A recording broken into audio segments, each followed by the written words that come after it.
ಈ ಪಂಚಾಮೃತ ರೆಸಿಪಿ ನಿಮ್ಮ ಆರೋಗ್ಯ ಸುಧಾರಿಸ್ಕೊಳ್ಳೋಕೆ ಮತ್ತೆ ತೂಕ ಕಡಿಮೆ ಮಾಡೋಕೆ ಸಹಾಯ ಮಾಡುತ್ತೆ. ಊಟ ಎಷ್ಟು ಬೆಳ್ಳಲ್ಲಿ ತಿಂತೀರಾ? 5 ಬೆಳ್ಳಲ್ಲಿ. ನಿಮ್ಮ ಊಟದಲ್ಲಿ 5 ವಿಷಯ ಬ್ಯಾಲೆನ್ಸ್ ಆಗಿರಬೇಕು. ಪ್ರೋಟೀನ್, ಕಾರ್ಬೋಹೈಡ್ರೇಟ್ಗಳು, ಆರೋಗ್ಯಕರ ಕೊಬ್ಬು, ಜೀವಸತ್ವಗಳು, ಖನಿಜಗಳು ಮತ್ತೆ ಇದನ್ನ ಹಿಡ್ಕೊಂಡಿರೋ ನಾರು.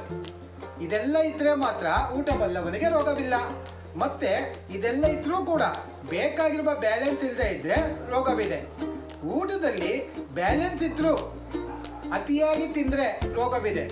ಹಾಗೆ ನೀವು ಹೆಲ್ತಿಯಾಗಿರೋಕೆ 5 ಪಿಲ್ಲರ್ಸ್ನ ಫಾಲೋ ಮಾಡಬೇಕು.